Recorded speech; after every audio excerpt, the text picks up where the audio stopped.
Assalamualaikum sobat konspirator, balik lagi sama gua Adi Konspirator. Tahun 2023 ini adalah tahun politik, apalagi akhir-akhir bulan, akhir-akhir penghujung tahun ini. Ya, karena tahun depannya itu adalah pemilihan umum calon presiden, anggota DPR, dan yang lainnya. Nah, pernahkah kalian menyadari bahwa kenapa semua calon presiden itu sering mendatangi tempat-tempat keagamaan, kayak misal masjid atau tempat ibadah agama lain kayak agama Kristen, Buddha, dan lainnya itu, atau pondok pesantren? Kenapa mereka sering mendatanginya? Kali ini gua bakalan sharing beberapa pengalaman gua tentang hal tersebut. Yuk kita mulai aja.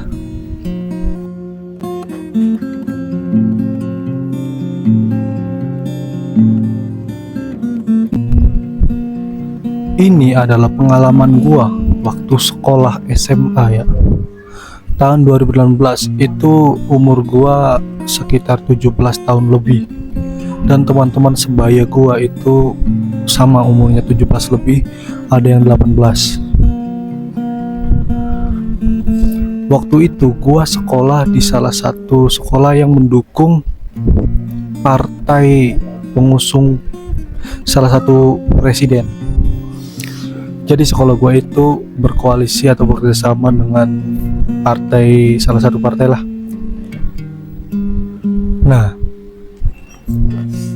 gua kelas 12 itu sudah memiliki hak pilih tahun depannya waktu 2019-nya. Nah, ini pengalaman gua. Waktu gua belajar, waktu itu masih ingat banget pelajaran PKN. Waktu guru nerangin, seperti biasa nerangin pelajaran ya.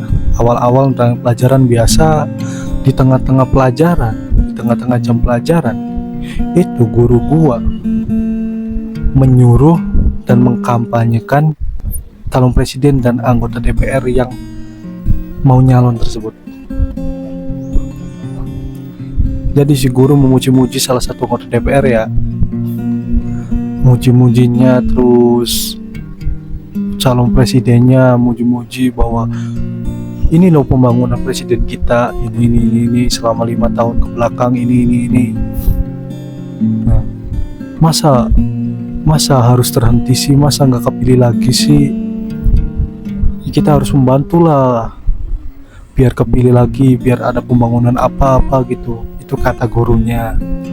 Intinya mah memuji-muji si calon presiden sama anggota DPR-nya. Kebetulan calon anggota DPR tersebut itu ketua yayasan dari sekolah gua. Jadi semua guru itu mengkampanyekan dia. Nah, selesai pelajaran PKN, gua mikir, kok sekolah, kok guru kayak gini ya?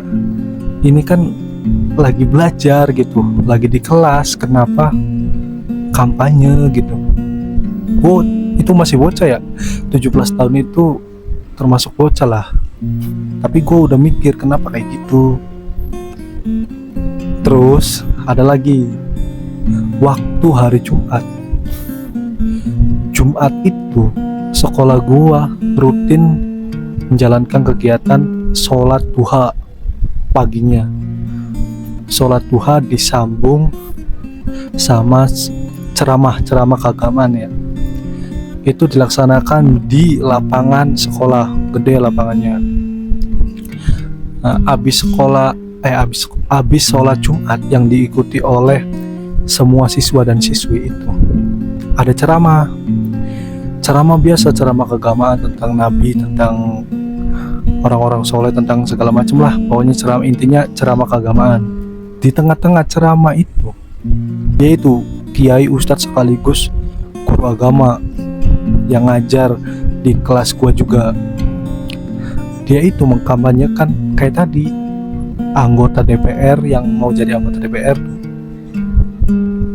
terus calon presidennya dipuji-puji kayak tadi, terus ya ujung-ujungnya sama, suruh milih dia, suruh nyoblos dia, karena kelas 12 waktu itu sudah mempunyai hak pilih, umurnya udah 18 atau umurnya udah 17 atau 18, dan tahun depannya kan udah bisa milih.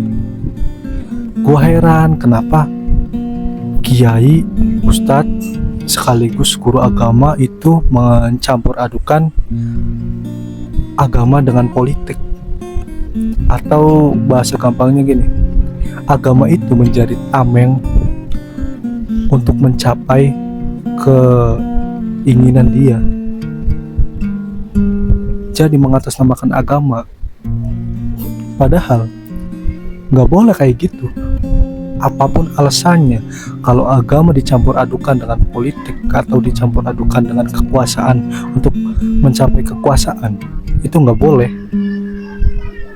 Tapi fakta lapangnya seperti itu. Ini pengalaman gue pribadi ya. Kenapa bisa seperti itu?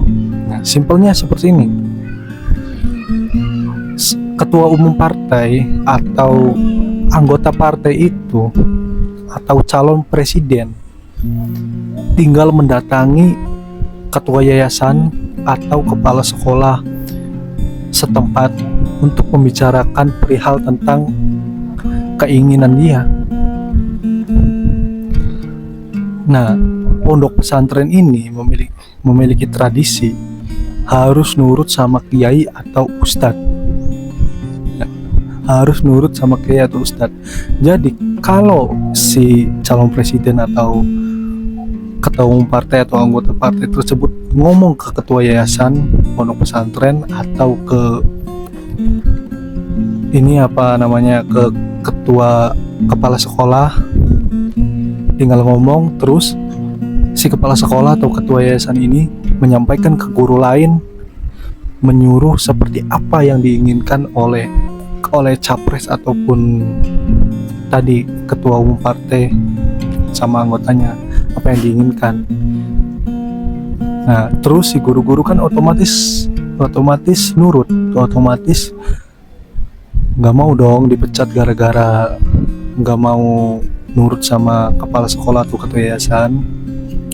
Jadi dia menyampaikan ulang segala macam, memuji-muji dia capres ya ataupun calon anggota DPR, muji-muji segala macam.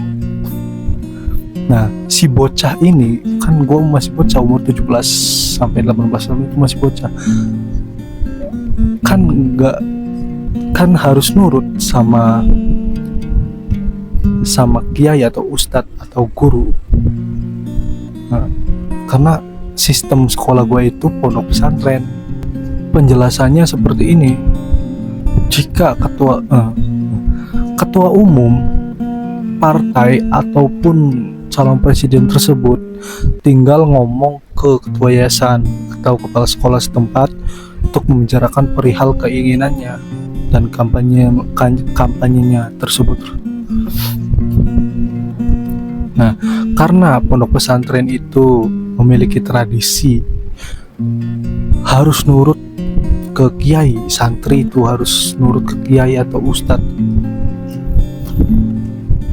Nah, pastikan siswa tersebut memilih dan menuruti apa yang diperintahkan oleh ustadz-ustadz itu.